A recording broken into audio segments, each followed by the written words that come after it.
So without further ado, I invite Rhiannon Woodward to the stage to present on Indigenous voices, murdered and missing Indigenous women's crisis, cultural identity, and mental health. Hi everyone. Thank you for coming, and thank you to Dr. Rackley for her support and guidance throughout this research. My name is Rhiannon Woodward. I am a psychology major, and I am also a citizen of the Caddo Nation and a daughter of the Yuchi Nation. My research, titled Indigenous Voices, is a qualitative study comprised of personal testimonies from within Native American communities.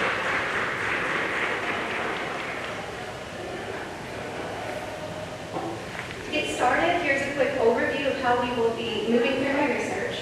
We will begin with a brief history, then move to the research questions, gathering the data, theme analysis, and lastly, the key takeaways. To begin, let's set the stage with some quick information. Native Americans make up roughly 1.7% of the U.S. population. We are frequently too small a sample population to include in most psychological and scientific studies, and we are granted little to no media attention in times of crisis. Almost 70% of Native Americans are now living in urban areas. One of the lenses through which I conducted this research was by way of the impacts of the MMIW crisis. For those who are not aware of the MMIW, recent studies have found that approximately 84% of Native American women have experienced violence in their lifetime, and that in some counties, the murder rates for Native American women are more than 10 times the national average. Excuse me. And that while 5,712 Native women were reported missing in 2016, only 116 of these cases were actually logged in the Department of Justice's Federal Missing Persons Database. Violence against Native Americans is not a thing of the past, and we are still grappling with this horror today. This has ignited grassroots organizations across the country in efforts to remedy the systemic failings that have led to so many unsolved cases of raped, missing, and or murdered Native American women. These grassroots efforts are comprised of almost exclusively Native American women. As pointed out in this quote by Ethel Hoffman-Lachesi, the reason these regional organizations are formed is due to the mistrust of government, law enforcement, healthcare, and lack of services. This means that the grassroots organizations carry the heavy burden of supporting and providing resources for victims and their families every step of the way. There is essentially no external funding for these organizations, so more often than not, everything is paid for out of pocket by those who volunteer. I aim to answer these questions. What, if any, common themes do the stories of Native Americans across cultural identity and lived experiences share? How, if at all, does the saliency of cultural identity affect the processing of trauma and prevalence of trauma responses? How, if at all, do these shared themes and experiences affect the overall well-being of Native Americans according to their stories?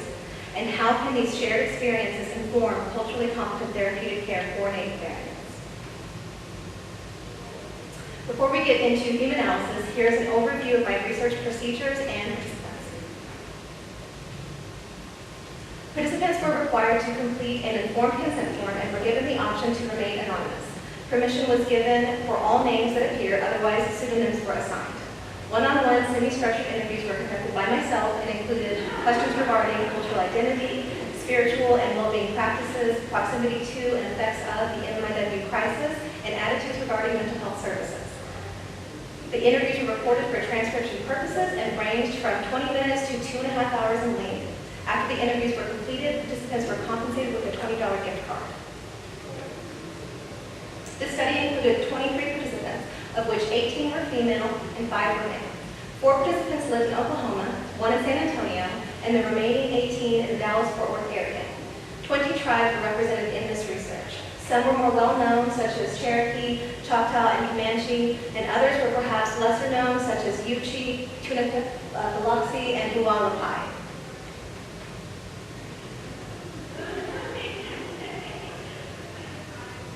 The transcripts were analyzed and coded using grounded theory thematic analysis to identify patterns and meaning.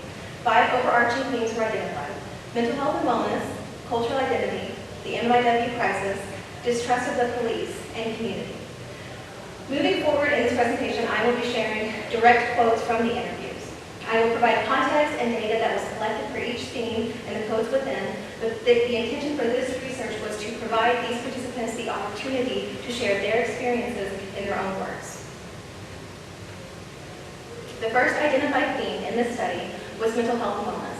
The codes within this theme included wellness practices, motivations and barriers for seeking help for mental health, and expressions of hope.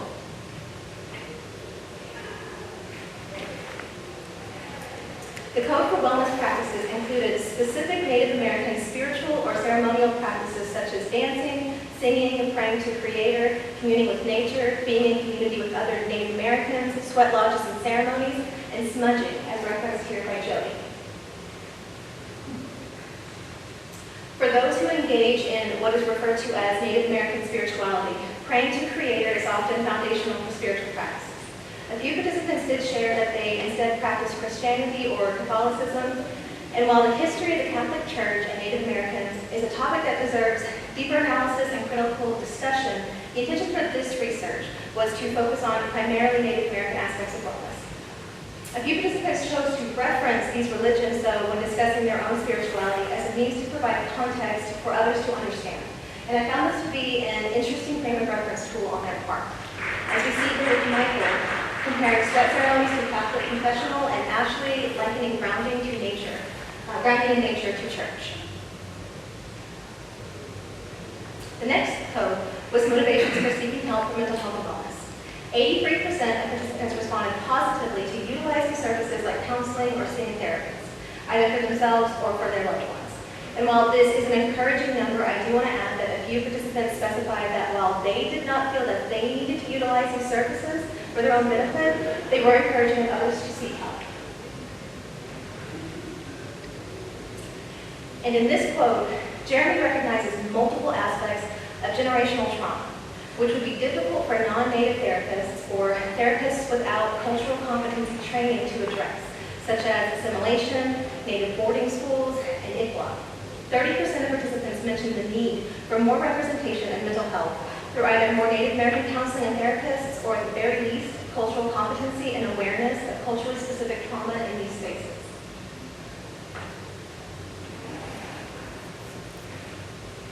Within the code for barriers for seeking help for mental health and wellness, 43% cited lack of access to services, 23% discussed not having access to Native American therapists or counselors, and 26% identified cost as a barrier. 65% of participants mentioned stigma as a primary reason for not seeking mental health services. Stigma as a deterrent was an interesting occurrence across participants, as it frequently went hand in hand with the idea of what a Native American should be like. And that is to say that we are expected to adhere to strict expectations of qualities such as stoicism, strength, and overcoming any need for assistance, as Jessica explains in this quote. While some participants acknowledged that those beliefs to be damaging, they still cited them as reasons for not seeking mental health services. The last code within this theme was hope. One large obstacle Native Americans face is lack of awareness and having to constantly educate others about Indigenous issues.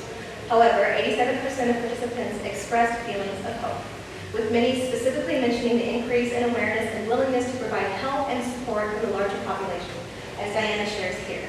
And I want to emphasize the last bit when she says, what we have found is once we begin to educate people, they want to help. So that is very, very hopeful and very, very helpful. And while the last quote dealt with hope from the perspective of increased education outside of the Native community, here Matthew highlights the impact of a more educated Native population and the influence that this brings.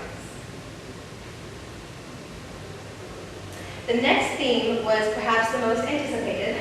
Cultural identity has been a facet of self that I have struggled with the majority of my life. I have found that in most academic, professional, and even social settings, it is rare to come across an authentic American. And being away from my community means that I am primarily in these spaces alone. I was curious to learn more about how others felt in regards to their own cultural identity. The codes within this theme included label confusion, reconnection or disconnection of cultural identity, misconceptions, shame, and pride. The first code was label confusion. 57% of participants indicated either not being sure of how to refer to their identity or having a preference for terms. And to clarify further, most participants indicated that they prefer to either be identified as Native American, or American Indian, or Indigenous, or First Nations, or to be more specific as a member of their own particular tribe rather than the more broad terms. It's not hard to see how struggles with cultural identity could compound when you are a member of an ethnic group that goes by many different terms, each tied to their own significant meaning. As we can see here with 3 different participants offering up several terms for which to refer to themselves as.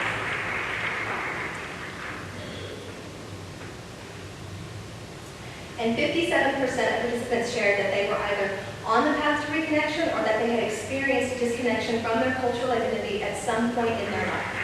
This is not surprising because, as mentioned, almost 70% of Native Americans live in urban areas, away from tribal lands and communities. Olivia shares here that we feel privileged and grateful for having any cultural connection because of the historic and ongoing practices of actively trying to disconnect Natives from their culture. Native Americans who live in urban areas often struggle to find local communities, and these communities are often intertribal, meaning they are composed of any number of different tribes. Outside of geographical influences, historical atrocities like the Indian boarding school horrors have impacted cultural saliency across generations through methods of forced assimilation and genocide, as Phyllis shares here. All of this is to say that there is often not an easy or readily available pathway for Native Americans who are wanting to connect to their culture. And the next code within this theme was shame. And I would be remiss if I did not mention that these moments in the interviews and during the analysis process were difficult but necessary to include. 2 participants here shared the discrimination they experienced growing up, and that they were treated as less than or as a second-grade culture because they were not white. It's important to note here that there is almost a 50-year span between these 2 participants, and yet their experiences were so similar. The participants' honesty in sharing their experiences reveals the reality that Native Americans must endure and the ways in which we work to overcome these truths. Perhaps the most difficult quotes to include in this research were the ones in which the participants shine a critical light on the impact of cultural shame and trauma that is directly tied to being Native American. Several participants shared the prevalence and impacts of adverse conditions like addiction, abuse, and/or poverty in their families. Internalized shame is highlighted here in the way that Jessica mentioned the jokes within Indian country that often function to cover the trauma individuals have experienced.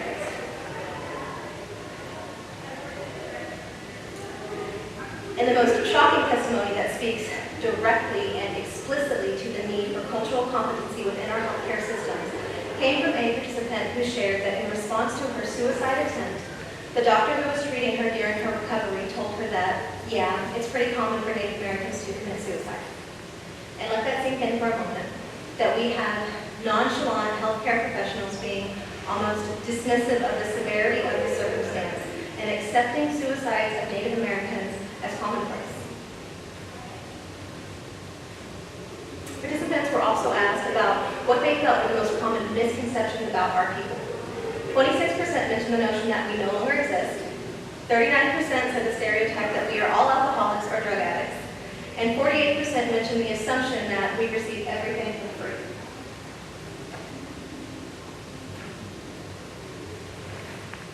And the last code within this theme was pride. 100% of participants confirmed that they feel pride in being Native American, with 44% mentioning feeling pride in the survival and resiliency of our people.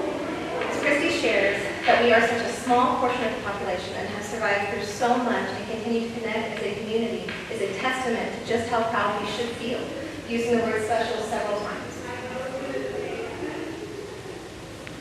And 52% mentioned feeling the most proud when our people come together.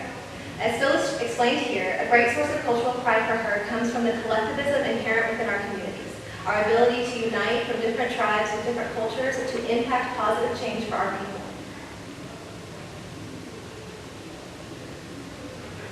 As mentioned, MMIW is an ongoing crisis that impacts Native American communities, and these impacts are as immeasurable as they are heartbreaking.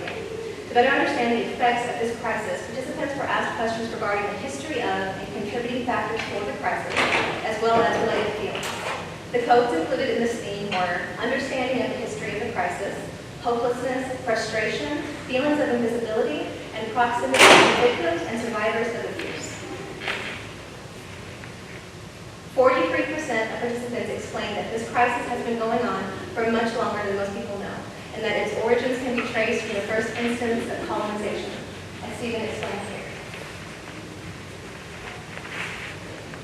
When considering why it is that Native Americans are targeted, a few participants shared that just being Native American means that there is a propensity to be a target for violence, or that there is a cultural vulnerability for our people, as Annette shares here. Participants cited many different contributing factors for why the MMIW cases are often not investigated, including issues with policy, jurisdiction, lack of cooperation from local law enforcement, and problems with identification within the missing persons reports. The responses varied as to whether this crisis primarily affects tribal lands or urban areas or both, and why. And this is not surprising, as the crisis has been happening for so long, is not isolated to reservations or major cities, does not target any one tribe or nation, and historically has received little to no media coverage. 91% of participants expressed feelings of hopelessness when it comes to solving the MMIW crisis and addressing its impacts. A common concern within this theme was the notion that nobody outside of the Native American community cares about what is happening, as we see in this quote from Ashley. 91% expressed feelings of frustration. Several participants shared the impacts of education exhaustion that comes from having to educate on the history and prevalence of the crisis to others. And although helping the population overcome the indoctrination of political propaganda that has been put into place to hide the methods of extermination of our people is important, as Olivia mentions here, when this education is having to come from the oppressed, it can be mentally and emotionally draining. 96% of participants expressed feelings of invisibility, with 61% discussing the invisibility of the crisis, specifically in mainstream media, news, or national alert systems. As Ruth observes here, a missing person simply being Native American is almost confirmation that there will be little to no news coverage. 43% of participants discussed the correlation between coverage in mainstream media and race, specifically the coverage for missing white individuals and the absence of coverage for missing Native Americans. This disparity was highlighted several times, with participants pointing out that when Gabby Petito's case was all over the news, there were as many as 7 Native women missing in that same state at that same time that received no media coverage.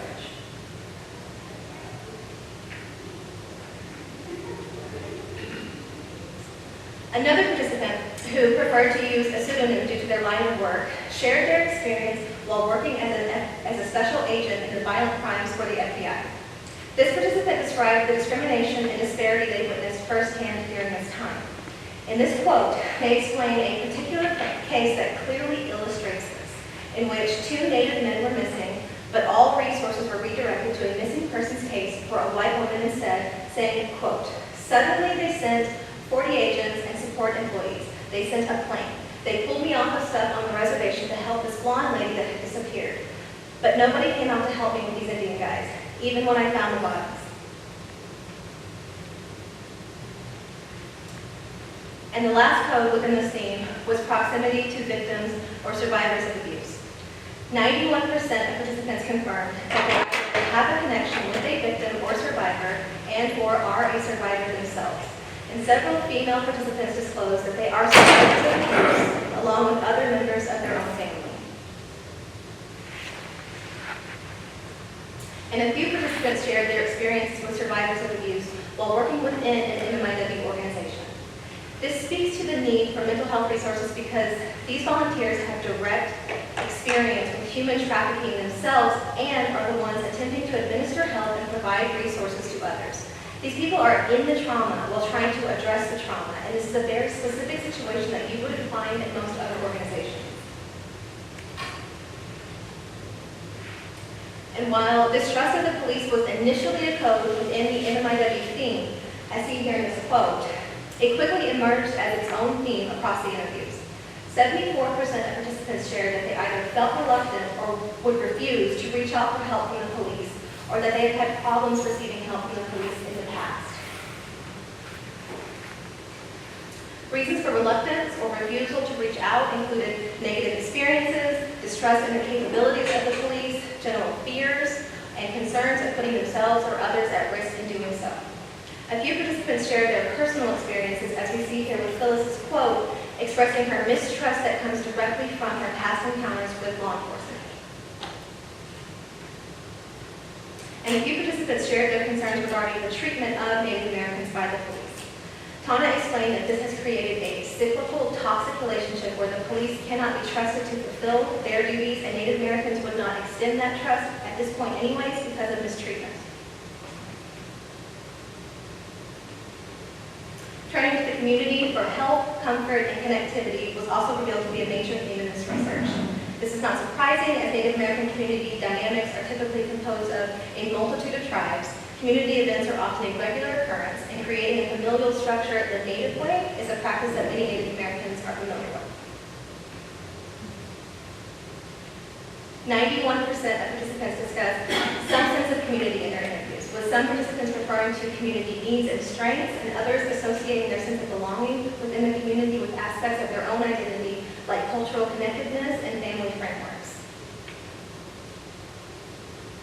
78% of participants expressed feeling more connected to their culture, specifically through being in community. More commonly, I think that community is often thought of as friends and family and the support that they provide, and it's often primarily based on proximity. The term community in Indigenous spaces is typically much more holistic. Indigenous community combines friends, family, spirituality, intertribal relationships, and often fills many of the voids left by local, state, and federal governments. Almost unanimously, these communities develop and deliver programs and services for those in need. And to build a family the Native way means to adopt family members who are not necessarily connected by blood or tribal affiliation. Creating kinship in this way is common in Native American communities and for many reasons. And while analyzing the historical context for how this practice came about is beyond the scope of this research, it's not hard to understand the link between building a greater community by any means and survival. 61% of participants mentioned either specifically the Native way of creating family or that their family dynamics are non-traditional, not tied to bloodlines, and the value that this brings.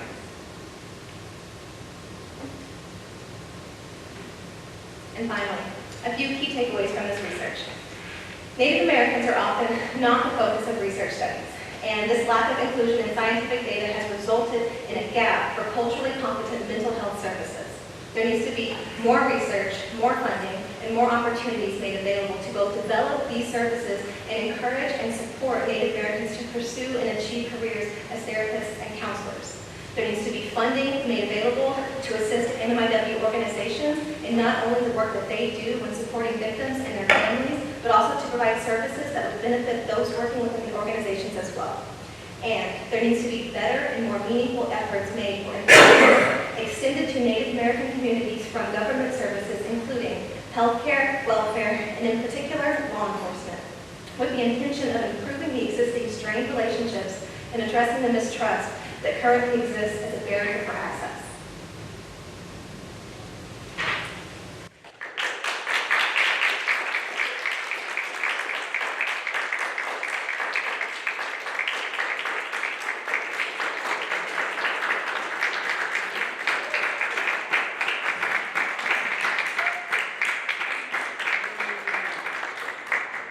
That was fantastic, Rhiannon, and I'd love to open it up for questions or comments from the audience.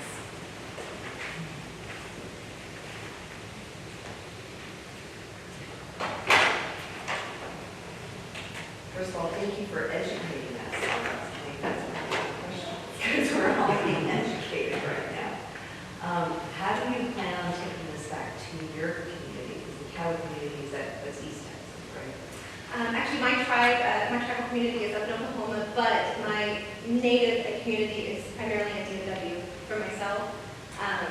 Both of my tribes are in Oklahoma. And I actually was able to use, well, a lot of the participants are from the DFW area, like I said, and then also from Oklahoma.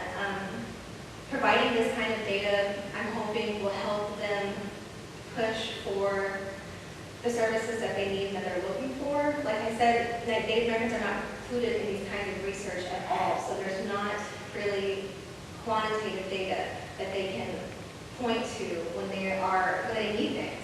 And so I'm hoping that this will just add to that. In the longer run, my long-term lifetime goal is to become a psychotherapist and to be able to offer my services back to my community and to somehow become a part of creating opportunities for other Native Americans to do the same thing. But I think that for now, that's my thoughts on how I can bring this back to them. Other questions?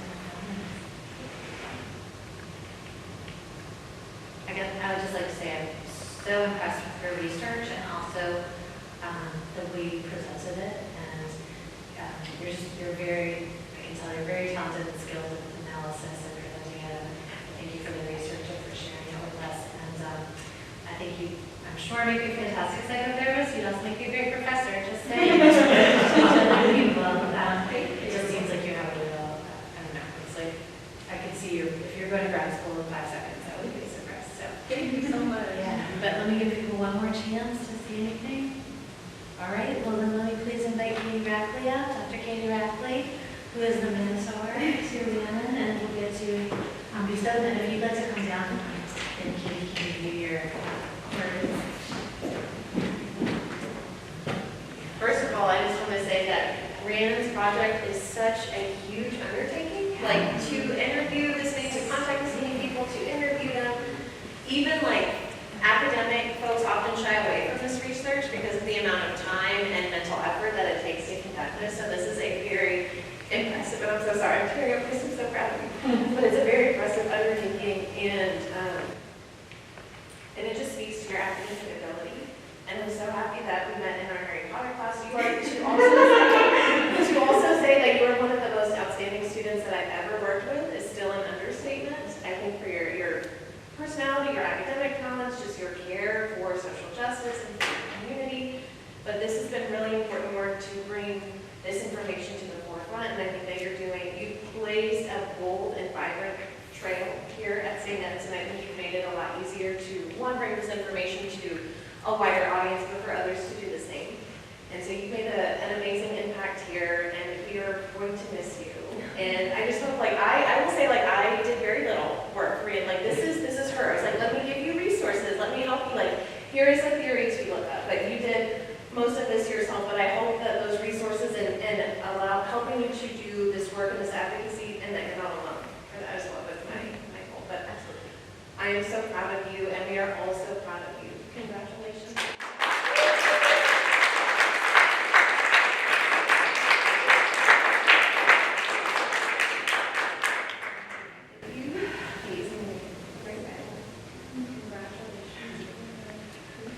And I echo Dr. Rhiannon's sentiment. Either whatever failure, you're going to be amazing. Lots of amazing.